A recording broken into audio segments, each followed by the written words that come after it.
Picture an ancient gateway positioned at a town's perimeter, its stonework darkened as though scorched by flames, and directly overhead, claw-like scratches etched into the surface nearly 3 human heights above ground level. This brings us to the central question posed in Guardians of Tartaria. What causes giant folklore to cluster specifically around these old entrances? The tales of giants don't attach themselves to royal residences, religious buildings, or town centers, only to gates. The people who live nearby speak in hushed tones, claiming they once stood guard here, and even military men felt uneasy in their presence. A young investigator eventually discovers something more troubling: expedition journals with deliberately removed pages and a recurring symbol throughout what remains, depicting a gateway accompanied by the term guardians. The situation grows more ominous when certain gates reveal a secondary level, suggesting the original entrance wasn't designed for ordinary human proportions, and considerable effort went into sealing it with brickwork. Does this qualify as mere tourist legend?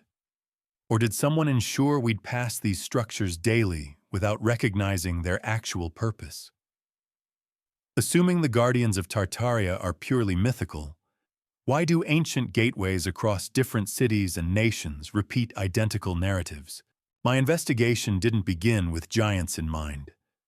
I was pursuing something far less exciting, tracing historical trade pathways, examining toll documentation, reviewing dusty records of border crossings, the sort of tedious archival work that puts most people to sleep.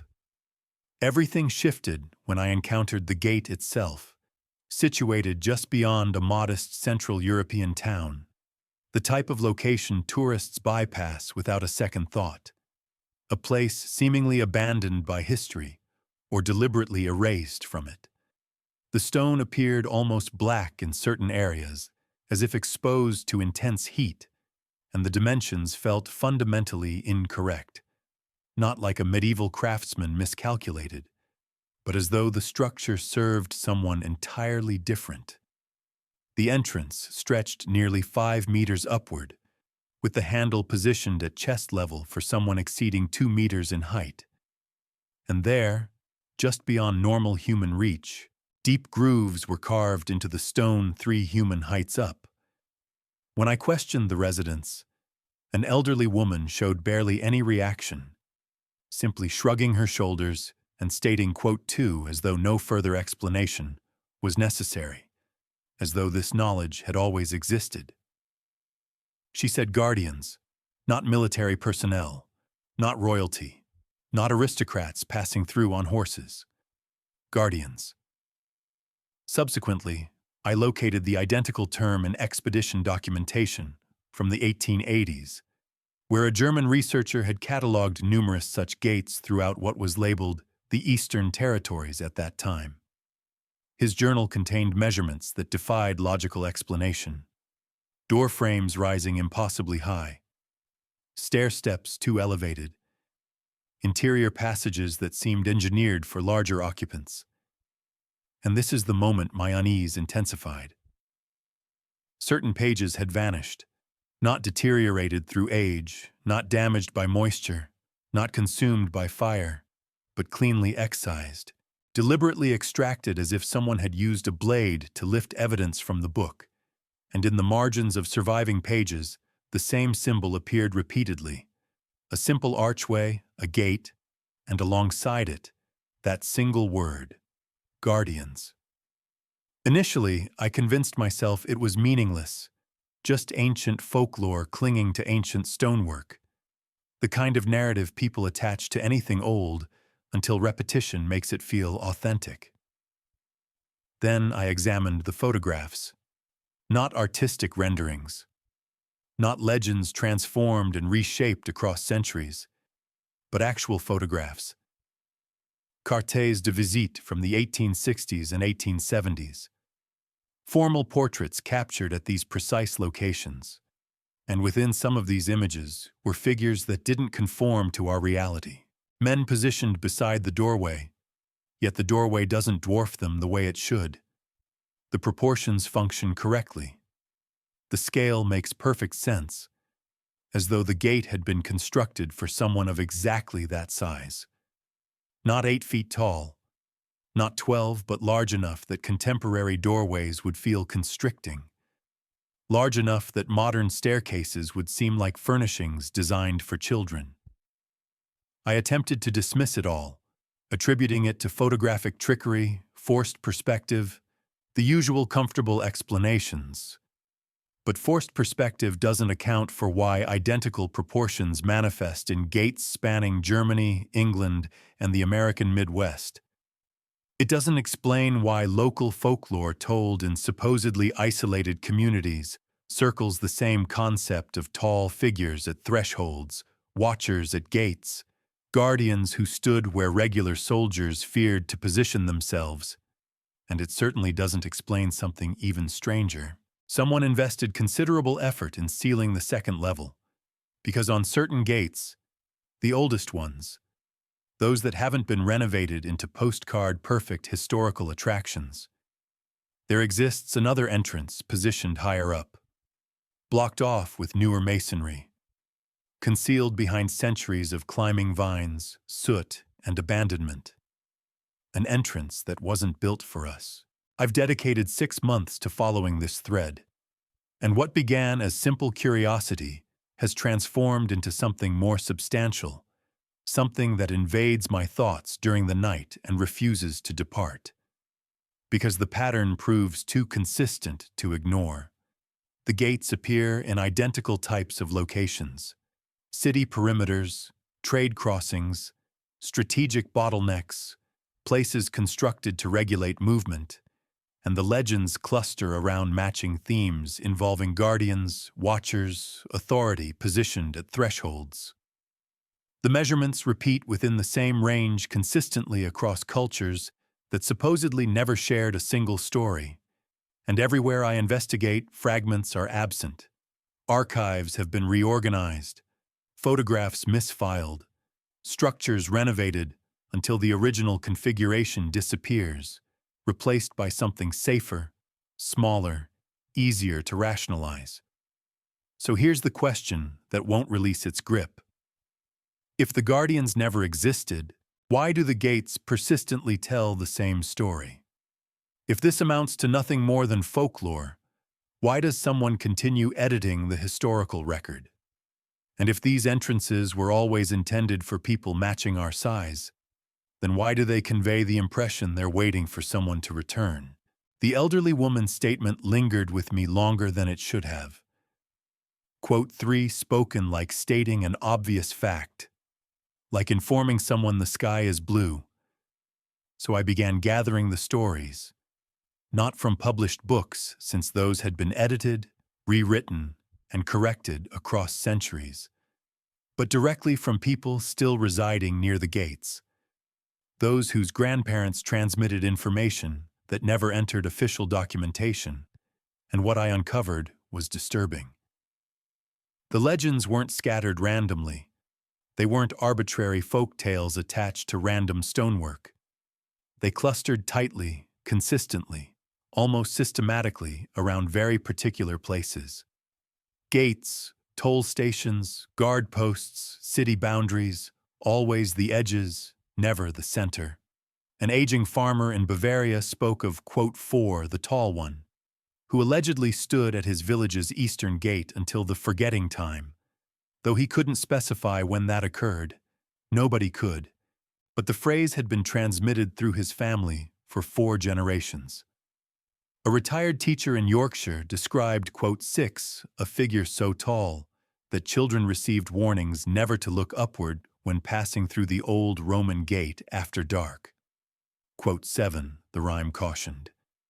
In Pennsylvania, a woman whose family had occupied the same farmhouse since the 1840s shared her great-great-grandmother's diary, where one entry mentioned the old keeper by the stone door, and noted that her husband refused to discuss what he'd witnessed there as a boy.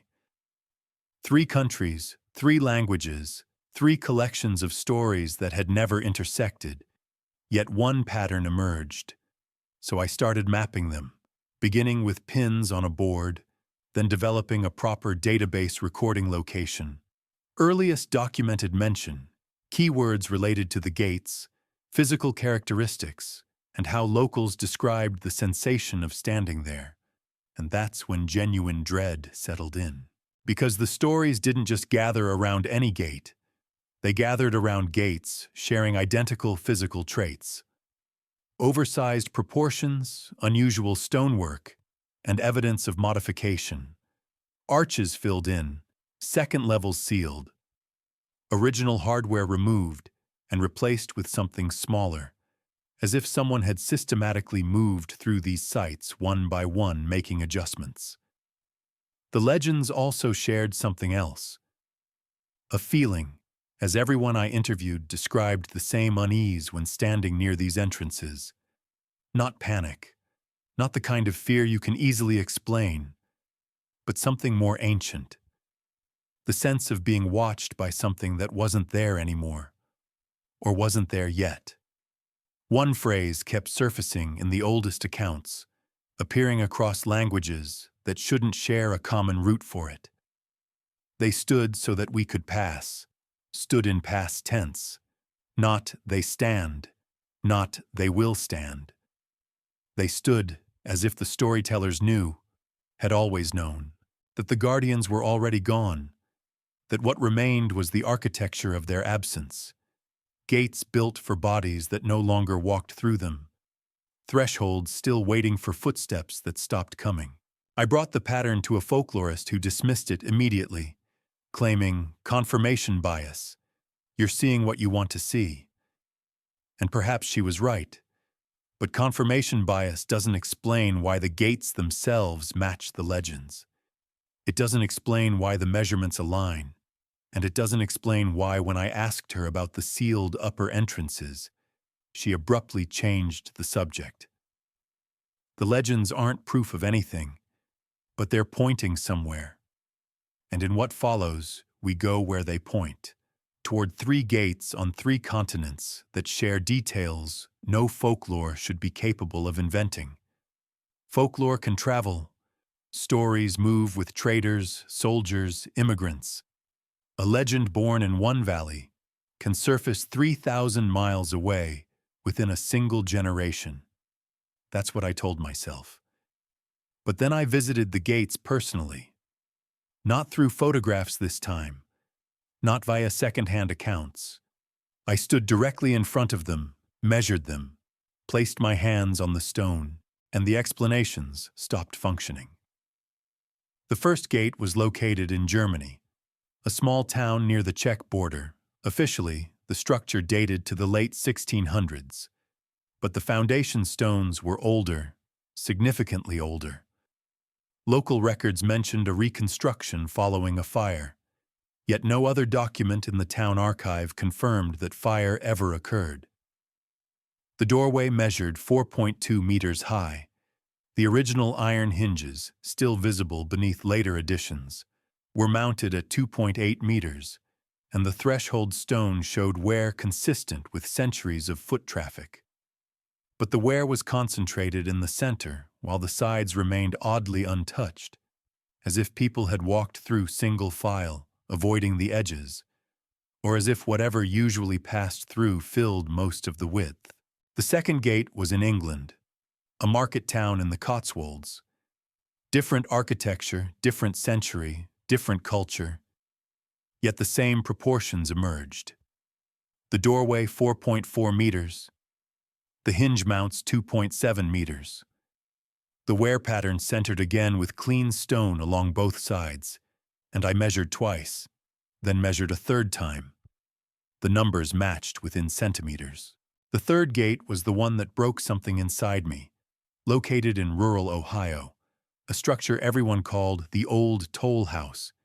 Even though no record showed it had ever collected tolls, locals claimed it was older than the town. Some even insisted it predated European settlement entirely, which should have been impossible, shouldn't it? Doorway height, 4.3 meters. Hinge position, 2.8 meters. Wear pattern, identical. 3 gates, 3 continents, Three sets of builders who supposedly never shared plans, never met, never traded techniques. Yet the same measurements, the same design logic, the same invisible template governed them all. I sat in my car outside the Ohio gate for an hour attempting to force a rational explanation into place. Perhaps it was a standard medieval measurement system. Perhaps European builders carried the same architectural traditions everywhere they went. Perhaps I was measuring incorrectly. But medieval standards varied wildly between regions, and European builders in America used different proportions. I'd measured dozens of colonial structures to confirm it, and my own numbers were solid. I had checked each measurement 3 times. The pattern was too clean to dismiss. And then there were details no folklore could have accidentally invented. All 3 gates shared the same interior feature. A small alcove set high in the wall about 3 meters up. Too small to be a window, too high to be a normal shelf. No obvious purpose except that inside each alcove I found mounting holes, 4 of them arranged in a square. Something had been fixed there, something heavy enough to need real anchors driven into stone, and someone had removed it. I asked local historians about the alcoves. None of them had noticed them before. None of them could explain them. And every single one of them, without exception, looked uncomfortable the moment I pushed for answers. The gates aren't random occurrences. They're not coincidence. They're coordinates. Points on a map we've been trained not to read. And in what follows, we look at what the photographs actually show. Because once you know what to look for, you can't unsee it. I thought the gates were the evidence, but I was wrong. The gates are only the stage. The photographs are the evidence. And once you learn how to read them, everything changes. I started with the obvious question. How do we know old photographs weren't faked? The Victorians loved tricks, double exposures, forced perspective, giants and fairies manufactured for parlor entertainment. So I studied the techniques. I learned how the fakes were made. Then I went back to the gate photographs and searched for the telltale seams. I didn't find them. The images I examined weren't studio gags. They were outdoor shots, streets, marketplaces, gate entrances, dozens of people in frame, busy backgrounds, consistent light, consistent shadow. The kind of scene that's brutally hard to fake convincingly even today. And in these photographs, the proportions didn't lie. Here's what most people miss about 19th century photography. The cameras didn't interpret, they recorded. No Photoshop, no digital layers, no quick edits with a mouse. What the lens captured was what stood in front of it when the shutter opened, and the photographers weren't trying to document giants. Most of them weren't hunting mysteries at all. They were documenting architecture, city views, street scenes, public spaces. The people were incidental. Workers, merchants, passers-by, who just happened to be there. But some of those figures don't fit the scale we're trained to expect. I found a photograph from 1878, a gate in Eastern Europe. A crowd gathered for what looked like a market day. And near the entrance, 3 men standing together. 2 of them reached the chest height of the third.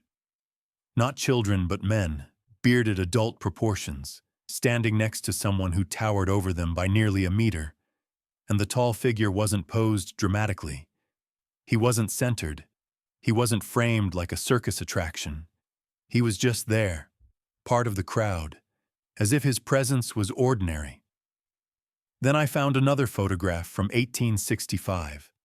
A different country, a similar gate, same kind of composition with architecture as the main subject and people as background detail.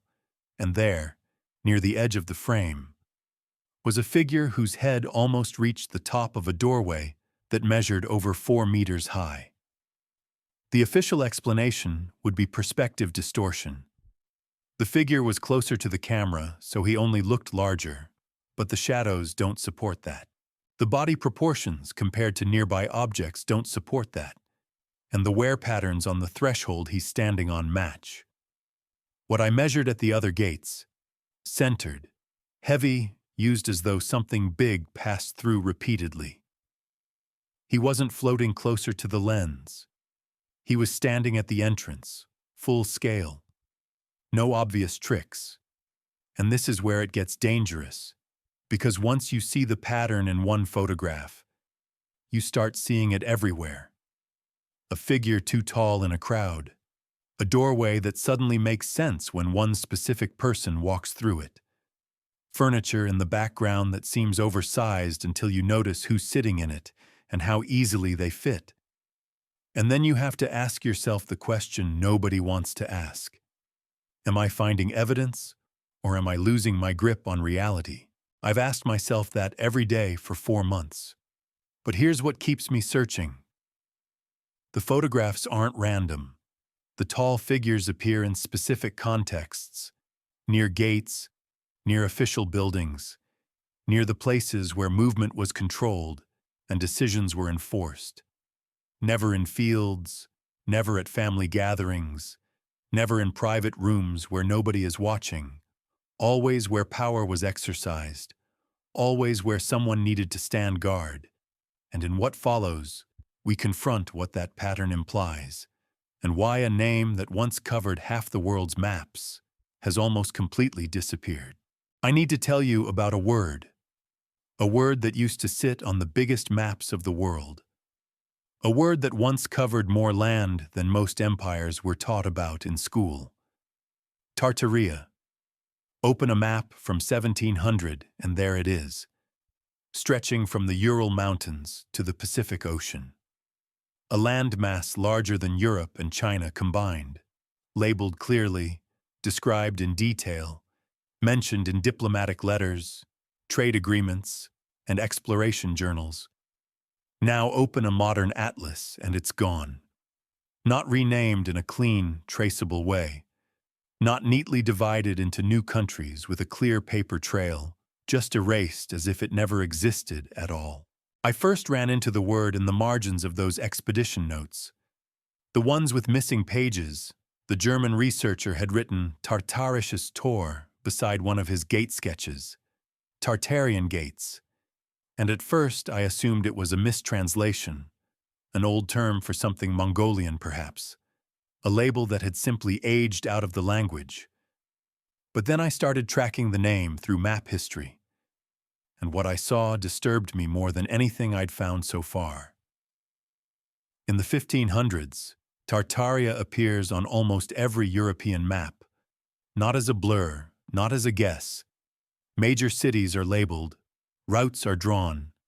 The region is shown as organized, important, and inhabited. By the 1600s, the borders begin to shift. Some cities vanish, others change names. The outlines move like someone is redrawing the story while pretending nothing changed. By the 1700s, the territory shrinks. Whole sections get relabeled as, quote, 15 or quietly absorbed into neighboring empires. Empires that, according to many accounts from the same period, didn't actually control those regions. By the 1800s, Tartaria is reduced to a footnote, a historical curiosity, a medieval misunderstanding, a word people say with a smirk like it's embarrassing to even mention. By the 1900s, it's gone entirely, and that's not how geography works. Regions don't simply vanish. They get conquered, renamed, split apart. But the land stays, the cities stay, people live there, people remember. Unless the remembering itself is what gets erased. I went looking for academic work on Tartaria, and there isn't much. The few papers that exist tend to treat it as a cartographic mistake, a catch-all name Europeans used for any territory they didn't understand. But that explanation doesn't hold up because those maps weren't vague. They didn't just slap a word onto empty space. They showed specific cities, specific roads, specific features, sometimes even architectural details, including gates. Large gates. gates with proportions that match the ones I've been measuring, and the written descriptions weren't confused rambling either. Travelers wrote down what they saw. They described buildings, infrastructure, markets, routes, things you don't invent by accident if you've never been there. Some of those descriptions mention guardians, tall figures at the entrances of cities, officials who oversaw trade and controlled movement, beings who commanded respect not through weapons, but through sheer physical presence, through scale. The accounts are scattered, many are fragmentary, some cut off mid-sentence like the writer ran out of room or ran out of permission, but they exist. And then they stop existing right around the same time Tartaria starts disappearing from the maps. I don't know what Tartaria was. I don't know if the Guardians were real in the exact way we usually mean the word, quote, 16, but I know this. Something was there. Something significant enough to document for centuries. Something important enough to label, redraw, and relabel again and again. Something that required gates built to a scale we still can't explain. And someone wanted us to forget it because the gates remain, the photographs remain, and the name itself keeps surfacing no matter how many times it gets buried.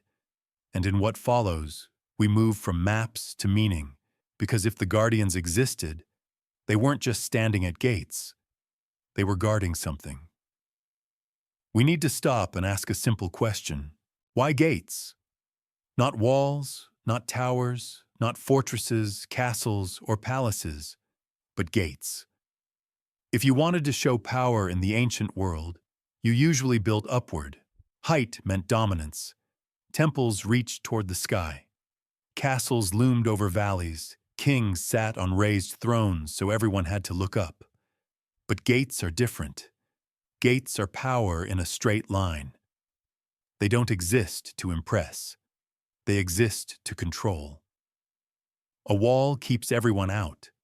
A gate chooses, and whoever controls the gate controls everything that passes through it. Trade, taxes, information, people. This is what I missed at the beginning. I was so locked in on the size, measurements, proportions, stone, hinges, that I forgot to ask what gates actually do. They regulate. In medieval Europe, city gates weren't just entrances. They were checkpoints, customs offices, places where disputes started and got decided fast. If you wanted to enter a city, you answered to whoever stood at the gate. Your goods were inspected. Your papers were checked. Your value was judged. And in practice, the gatekeeper could have more daily power than the king. Think about that. A king issues decrees. A gatekeeper enforces reality. A king controls the idea of the city. A gatekeeper controls the actual city. Every person, every cart, every sack of grain that enters or leaves. Now imagine that gatekeeper is taller than any soldier in the army. Imagine you're a merchant arriving with a wagon full of goods and the figure who steps forward to inspect your cargo stands nearly 3 meters high. Not a monster. Not a fairy tale creature. A man. Yet not a man like you. You don't argue with someone like that. You don't test boundaries. You don't negotiate the way you would with an ordinary official. You don't even hold eye contact unless he allows it. This is what the legends describe. Not giants rampaging through villages, not monsters hunting people, but guardians, officials, beings whose job was control and whose physical presence made that control absolute. The folklore isn't mainly about terror, it's about authority. They stood so that we could pass. That phrase returns again and again in the oldest accounts. Not they blocked our way. Not they threatened us. They stood. Their presence alone was enough. And here's what I can't stop thinking about. If you were building a system of control, a network of gates spanning thousands of miles, what would you need? You'd need consistency, the same proportions, the same design logic, the same measurements at every checkpoint, so the system worked the same everywhere. You'd need authority, figures who could command obedience without drawing a sword, figures whose physical reality made resistance feel pointless before it even began. And you'd need amnesia, because when that system ended, when the guardians were gone, you'd need people to forget, to walk through these gates every day and never ask the most dangerous question of all: who were they built for? The gates aren't monuments, they're infrastructure, and in what follows we step through them into the spaces beyond. Because the gates aren't the strangest part, it's what's inside that stops making sense.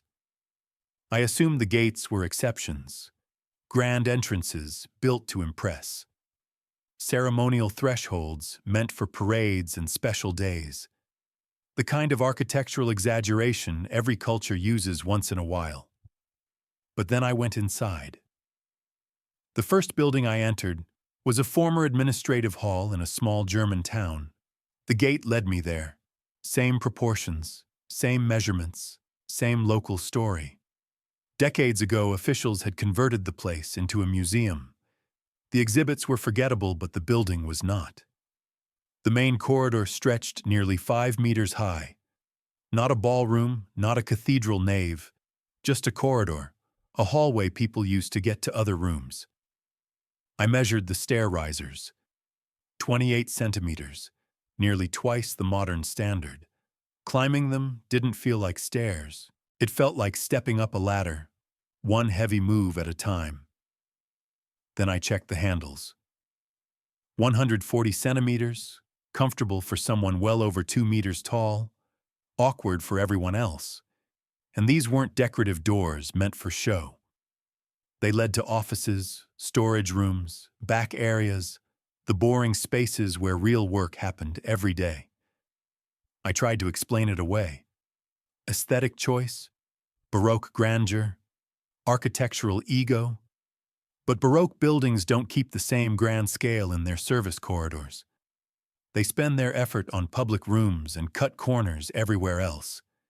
Kitchens don't match ballrooms. Back hallways don't get treated like palaces. Yet this building was consistent from end to end. Every room, every passage, every threshold. As if the people who worked there needed that scale not for visitors, but for themselves. I found the same pattern in England. A former guild hall turned into a pub. The ceilings had been lowered, you could see it. The line where old plaster met newer panels, like someone had tried to hide the original height. But the bones of the building were still there. Windowsills that sat at chest height for a modern adult. Interior doors that made you step up to pass through like the floor had sunk under them. A fireplace mantel I couldn't reach without lifting onto my toes. When I asked about it, the publican laughed. Quote 20, he said, but odd tastes don't repeat with the same numbers across centuries and continents.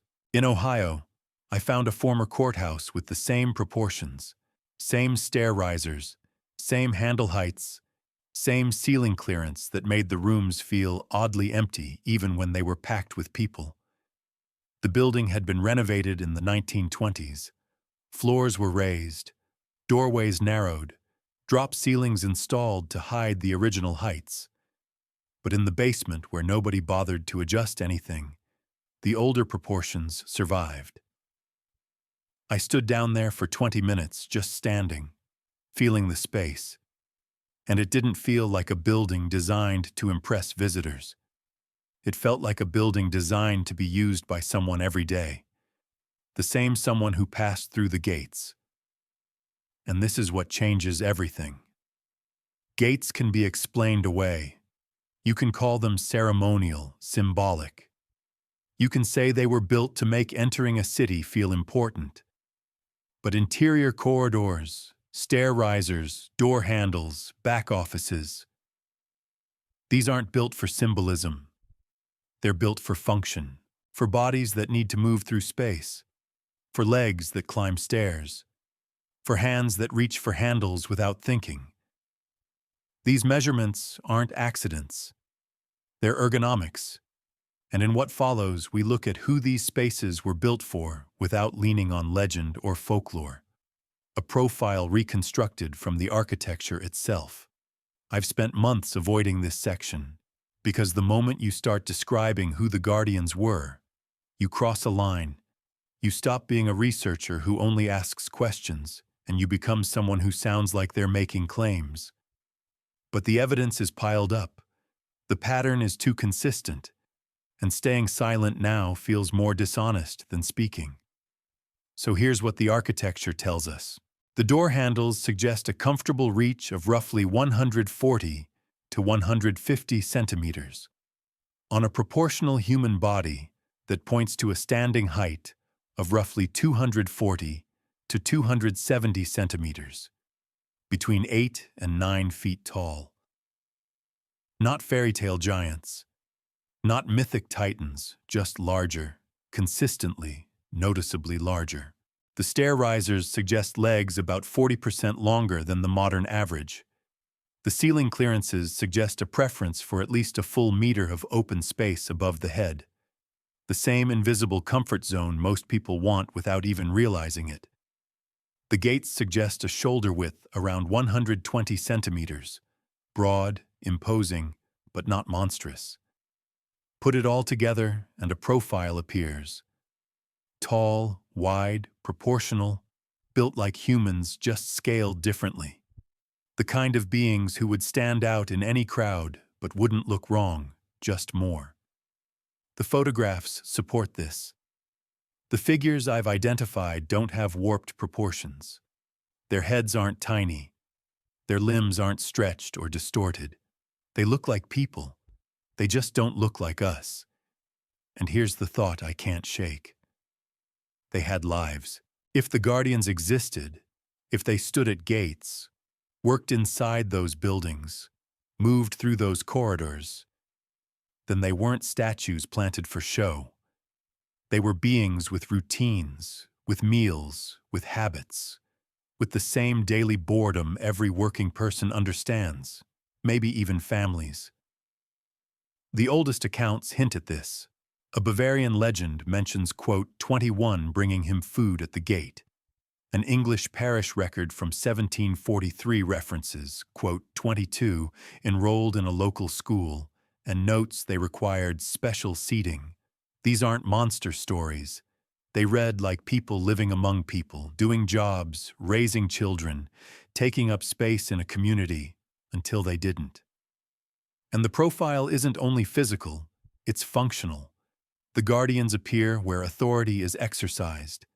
Gates, toll points, administrative buildings, they're tied to oversight, regulation, control, not combat, not heavy labor, supervision. They watched, they assessed, they decided who passed and who didn't, and they were trusted with that role because you don't place someone at a gate unless you trust them completely. A gatekeeper sees everything, learns names, recognizes patterns, knows who is lying, knows who is desperate, knows who is smuggling. A corrupt gatekeeper can ruin a city faster than an army. So the guardians weren't just large. They were reliable, maybe even incorruptible, chosen for something beyond physical presence, or bred for it. That thought keeps me awake, because if the guardians were a population, a distinct group with distinct traits, then where did they come from? How were they sustained? And when they disappeared, where did they go? The architecture remains, the photographs remain, the legends remain, but the guardians themselves are gone. And in what follows, we look at what else they left behind.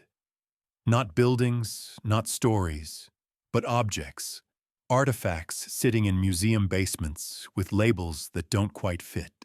Museums are strange places. The objects on display tell one story. The objects in storage tell another. I learned that about 6 months into my research, when a contact at a regional museum in Austria agreed to show me their basement collection. She called them uncategorized items. things that didn't fit the narrative of any current exhibit, so they never made it upstairs. And I wasn't prepared for what I found. The first object was a chair. Oak, heavy, solid construction, clearly old. The wood had that deep patina that only time can build. The seat height measured 72 centimeters, nearly twice what you'd expect. I sat in it, and my feet dangled like a child's. My back didn't reach the backrest. The armrests hit me at shoulder level, and the museum label read decorative, ceremonial. But the armrests told a different story. The wood had smooth grooves where hands had rested again and again, thousands of times. The seat was worn down in the center, compressed by weight over years, not one day, not one parade, but daily use. This wasn't a ceremonial object. This was furniture.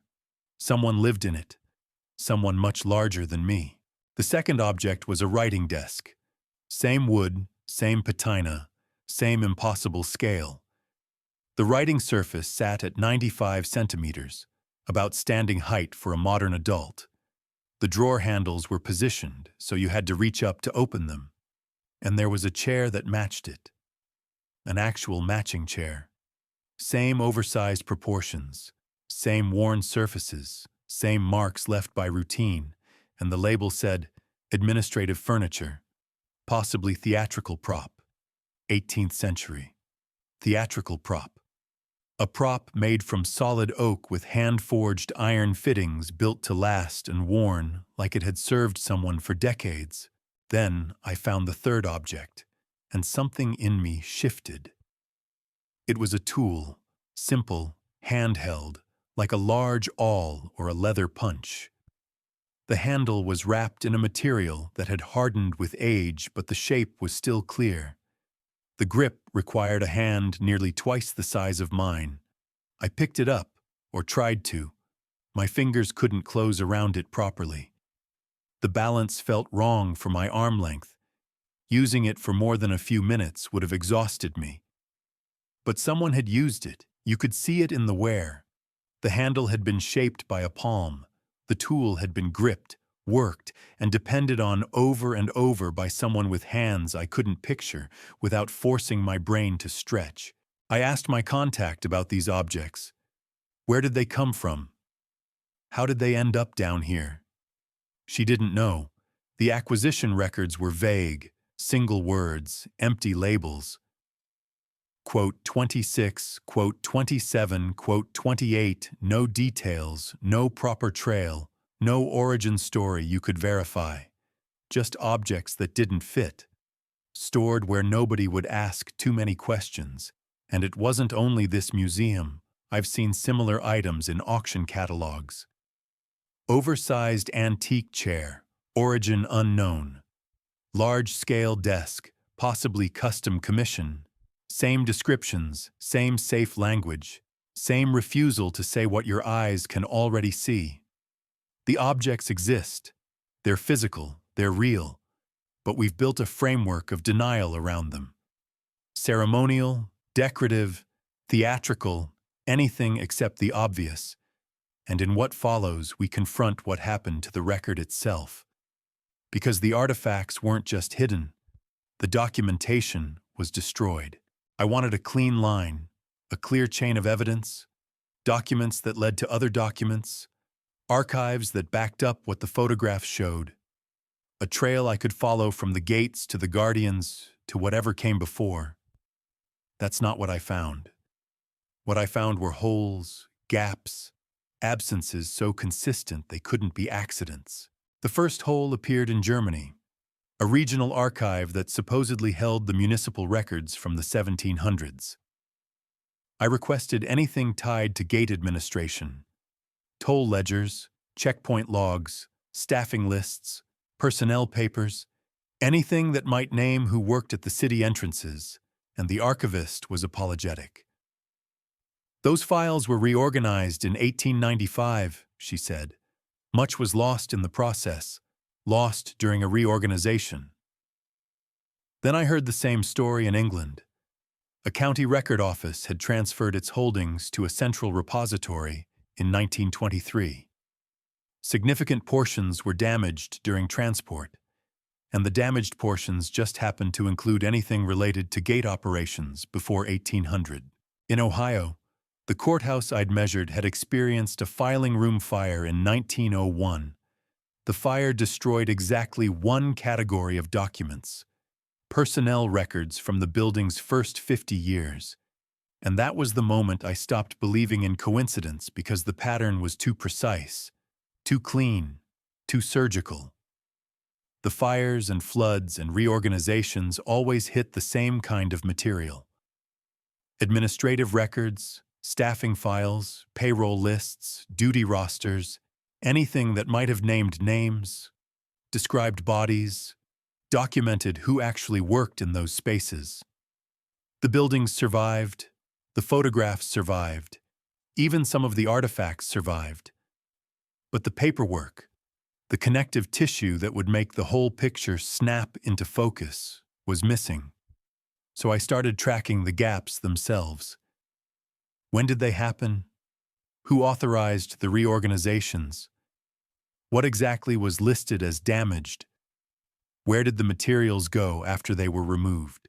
The answers were worse than I expected. Most of the destruction landed inside the same window, about 50 years, roughly 1880 to 1930, a period of rapid modernization across Europe and America. New governments, new bureaucracies, new systems for sorting the past, and apparently new decisions about what the past was allowed to contain. One document survived by accident: a letter from a German municipal official to his counterpart in a neighboring town dated 1897. It referenced the directive and asked for guidance on which materials should be prioritized for removal. Removal, not preservation, removal. That letter didn't say what directive, it didn't name who issued it, but the language was unmistakable. Someone was telling local officials to eliminate certain records, and they were doing it in a coordinated way across towns, across jurisdictions, and the reply was missing. Of course it was. I tried to find the directive itself. I searched archives in 4 countries. I contacted historians who specialize in that exact period. Nothing. Either it never existed on paper, or every copy was destroyed along with the records it ordered eliminated. And that's where the trail goes cold. Not because the evidence runs out, but because someone made sure it would. The gates still stand, the photographs still exist, the artifacts still sit in museum basements. But the story that connects them, the part that would confirm who these people were, what they were called, and why the system existed, has been cut away. And in what follows, we stop, we breathe, and we ask the hardest question of all: what do we actually know? I need to be honest with you. I don't know what I've found. 10 months of research, thousands of miles traveled, hundreds of photographs examined, dozens of gates measured, and I'm sitting here in a rented room in a city I won't name, wondering if I've uncovered something real or if I've built an elaborate fantasy out of scattered fragments. This is where I stop collecting. This is where I stop stacking evidence like bricks. This is where I ask what it actually means. The facts on their own are simple. Old gates exist with proportions that don't match modern human ergonomics.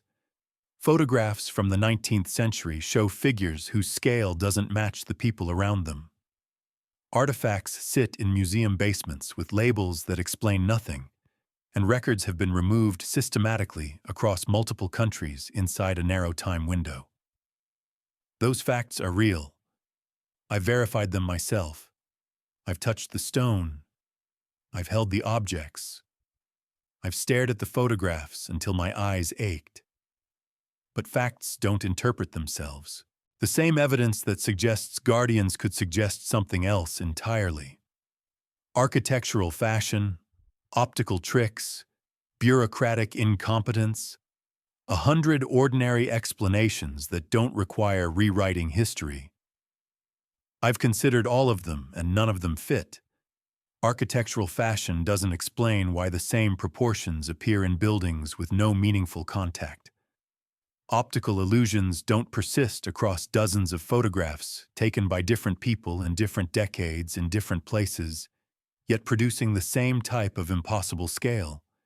And bureaucratic incompetence doesn't erase the same category of documents: gate operations, personnel lists, administrative files, across continents inside the same slice of time. The mundane explanations demand more coincidence than the strange one. But the strange one demands something harder. It demands that we accept the past might be incomplete, not necessarily fake, not necessarily wrong, just incomplete. And I'm not claiming ancient giants built a secret civilization. I'm not claiming there's a single mastermind hiding the truth for centuries. Those are clean stories. They feel satisfying because they come with villains, secret rooms, and dramatic reveals. Real life is usually messier than that. What I'm suggesting is simpler and more unsettling. We don't know what we don't know. The historical record has gaps. Some gaps happen naturally, but some gaps were created on purpose. And the physical evidence, the gates, the corridors, the oversized furniture, the tools, points towards something that doesn't sit comfortably inside our current framework. Maybe the Guardians were real, a population of unusually large humans who served specific administrative roles until they died out or were absorbed into everyone else. Maybe the Guardians were symbolic. Maybe height was a metaphor, an old way of describing authority taken literally by later generations who didn't understand the original context. Or maybe the answer is something I haven't considered at all, something that would be obvious if I could read the documents that were destroyed. I don't know. And sitting inside that uncertainty is harder than chasing any answer because the gates don't care what I believe. They stand the same way they've stood for centuries, waiting, patient, indifferent to my confusion. And in what follows, we return to what survives, because even without documents, even without certainty, something still remains. Stone doesn't lie. You can burn documents. You can mislabel artifacts. You can reorganize archives until nothing connects to anything else. But you can't unburn stone. The gates remain, and stone doesn't lie. So I went back to measurements. Not the legends, not the photographs, not the torn records. Just the physical structures, the things that can't be edited, rewritten, or talked into meaning something else. And I built a database. 47 gates across 12 countries, every measurement I could take. Door heights, threshold widths, hinge positions, wear patterns, interior dimensions of the spaces beyond. And the results weren't subtle, they were undeniable. Average doorway height, 4.3 meters. Standard deviation, less than 15 centimeters across 12 countries, across 3 centuries of supposed construction dates. That isn't coincidence. That's specification. Modern building standards vary wildly between places. A doorway in Germany follows different norms than a doorway in England or Ohio. Cultural taste differs, materials differ, tools differ, craftsmen differ, everything differs except these gates. Then the hinge positions told the same story. Average mounting height 2.75 meters, standard deviation 8 centimeters, as if every blacksmith who forged every hinge was working from the same template, even when they were separated by oceans and generations. The threshold wear patterns matched too. Centered erosion, edges left strangely untouched, consistent depth suggesting similar weight distribution repeated over similar spans of time. Not 1,000 random feet, but something regular, something predictable. I showed the data to an architectural historian, and she stared at the numbers for a long time. "This doesn't make sense," she finally said. I asked her what would make it make sense, and she didn't answer. The interiors were just as consistent. I measured stair risers in 19 buildings connected to the gates. Average riser height, 27.4 centimeters. Standard deviation, 1.2 centimeters. Modern stairs average around 17 to 18 centimeters. These weren't built for our legs. They were built for a longer stride, a taller body, someone who would find our staircases cramped, steep in the wrong way, built for smaller movement. Door handles in those buildings averaged 142 centimeters from the floor, while modern standard sits around 90 to 100 centimeters. A difference of nearly half a meter, and every time I added another data point, it pushed the conclusion in the same direction. These spaces were built for beings around 250 to 270 centimeters tall, 8 to 9 feet, proportional, consistent.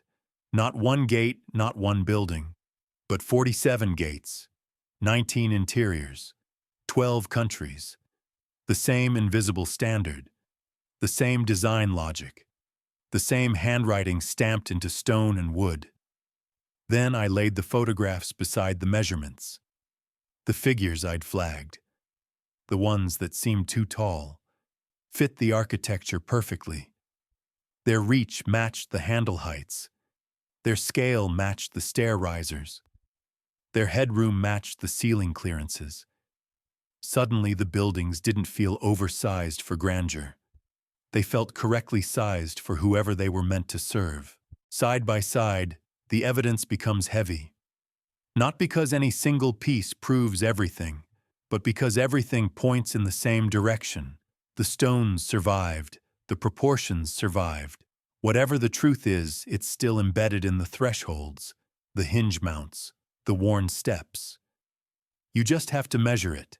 And in what follows, we face the two explanations head-on, because the evidence supports more than one interpretation, and honesty means we examine both.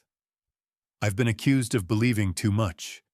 I've also been accused of believing too little. Both criticisms miss the point. I'm not chasing belief. I'm chasing understanding, and understanding means you hold more than one possibility in your mind at the same time, even when those possibilities clash. So let me lay out both explanations fairly, fully, and then we let the evidence speak. Explanation A. The Guardians were real. A population of unusually large humans existed. They weren't rare accidents. They were consistent enough to shape architecture around them. They were selected or bred for specific roles. Gatekeepers, administrators, enforcers of order. Their physical presence made them perfect for positions that required authority without constant violence. They weren't scattered anomalies. They were a system deployed across a wide territory.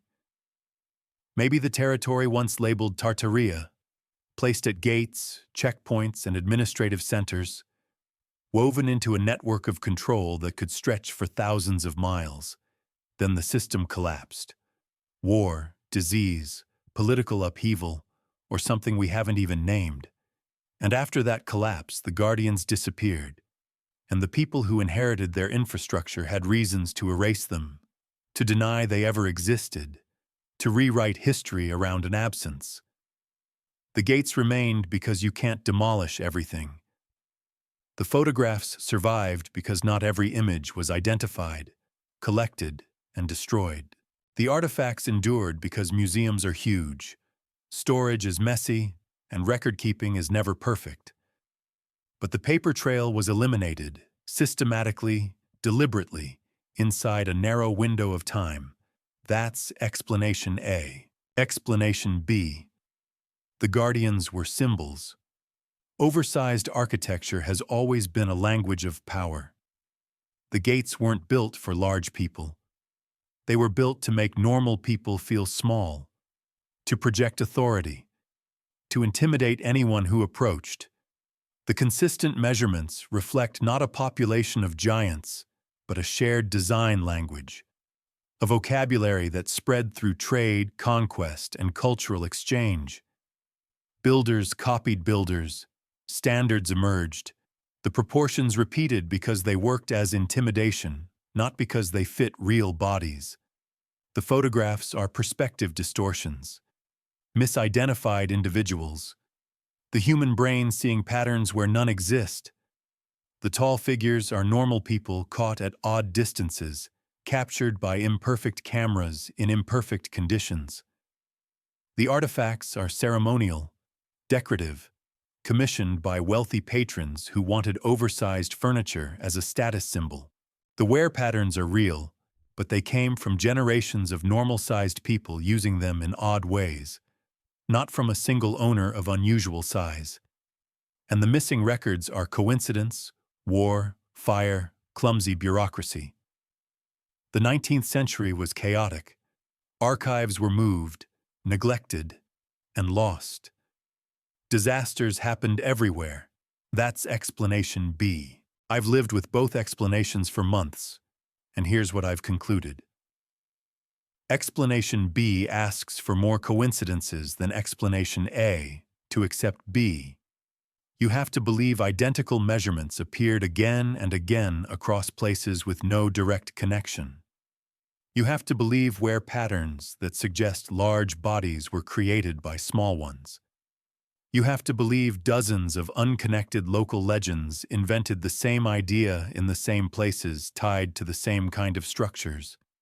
And you have to believe records were accidentally destroyed in the same way in the same time window, repeatedly targeting the same kind of information. That isn't skepticism, that's faith in coincidence. But I'm not here to tell you what to believe. The evidence is here. The measurements are real. The photographs exist. And in what follows, we step back from evidence entirely because whatever the guardians were, they meant something. And that meaning matters. Forget the measurements for a moment. Forget the photographs, the artifacts, the missing records, and ask a simpler question. What does it mean to stand at a gate? I've been thinking about this for weeks. The function of a guardian. Not the physical details, but the idea. What were they for? A guardian is a threshold. Not just someone who stands at a threshold, but a threshold in human form.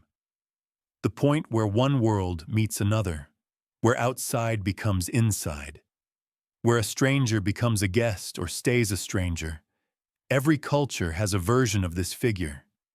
The bouncer at a door, the customs officer at a border, the receptionist who decides whether you'll ever reach the person you came to see. We pretend these roles are small, administrative, bureaucratic. They're not. The guardian decides who belongs. Think about what that means. Not as policy, not as paperwork, but as lived experience. You approach a gate. Someone stands there, and in that moment your future is in their hands. Do you pass? Do you wait? Do you turn back? The guardian's judgment becomes your reality. Now imagine that guardian is a head taller than anyone you've ever seen.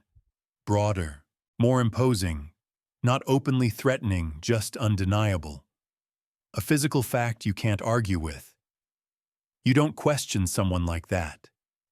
You don't bargain like you would with an ordinary official. You don't push your luck.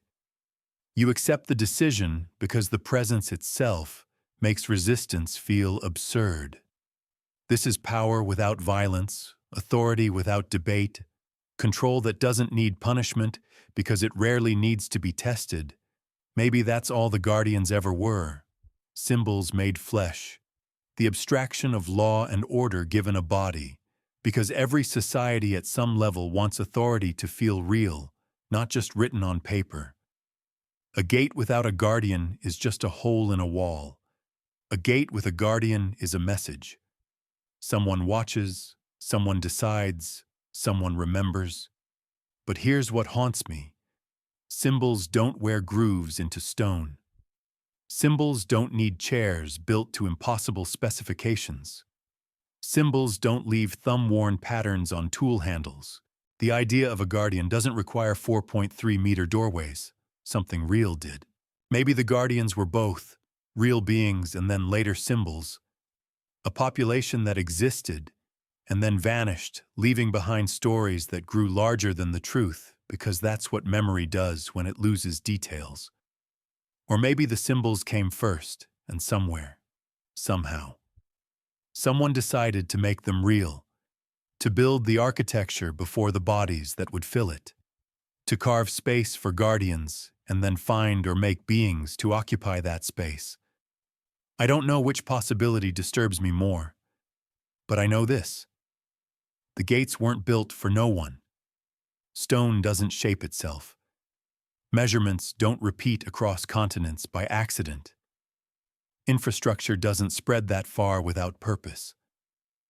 Someone stood at those gates, and when they left, when they were removed or died out or faded into myth, the gates remained, waiting, still shaped for bodies that no longer passed through them. And in the final section, we return to where we started, the gate at the edge of town and the question that won't let me go. I went back to the first gate, the one in Central Europe, the dark stone, the scratch marks 3 heights above my head, the old woman who said, quote, 36, like she was telling me the weather. I stood there for an hour as the sun went down. People walked past me, locals, tourists, children on bicycles. None of them looked up. None of them paused. The gate was just part of the background, something you pass through without ever truly seeing. I watched a woman push a stroller under the archway. The stone rose nearly 3 meters above her head, and she didn't notice. Why would she? It's just an old gate. Every town has something like that. But I noticed. I noticed the proportions. The handle height she couldn't reach without stretching. The threshold worn smooth in the center. The alcove high on the interior wall. The one with 4 mounting holes that once held something no one can name anymore. The gate hasn't changed. We've learned to walk through spaces that weren't built for us and never ask why they feel slightly wrong. We've learned to call old buildings grand and stop there as if that explains anything. We've learned to file giants under fairy tales and never ask if the tales are remembering something real. The forgetting is complete, almost, because you're still here. Reading this, asking the same questions I've been asking for a year, and I don't have clean answers for you. I wish I did. I can't tell you exactly who the guardians were. I can't prove they existed in the way people demand proof. I can't explain why the records were destroyed, who signed off on it, or what happened to the bodies that once fit these spaces. But I can tell you what I've seen. Gates that don't fit us. Interiors built to a scale we can't casually explain away. Photographs with figures that shouldn't be there yet are. Artifacts hidden in basements wrapped in labels designed to end the conversation before it starts. Records erased in patterns too precise to be chalked up to bad luck. And legends, always the same legends across cultures that never touched, in languages that share no roots. Quote 38, I don't know what that sentence means, but I know it means something. So here's what I want you to do. The next time you pass an old gate, really old, the kind with dark stone and worn thresholds and proportions that feel just a little off, stop for a moment. Look up. Look at where the handles sit. Look at how high the arch rises.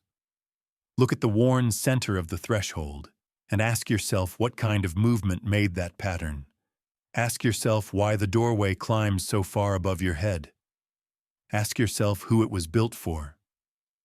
The guardians may be gone, but the gates are still here, still standing, still waiting. And if you look closely enough, if you measure carefully enough, they still tell the story. The only question is whether we're ready to hear it. What do you think? Leave a comment below. Tell me what you've noticed. What gates have you walked through without seeing? Because I'm not done asking questions, and something tells me neither are you. Where are you watching this video from? Write in the comments which city or country you are from. We would love to know who is watching with us. Share your thoughts, observations, or questions. Every comment is important. And don't forget to subscribe so you don't miss any new videos. Together, we are creating a community of curious explorers.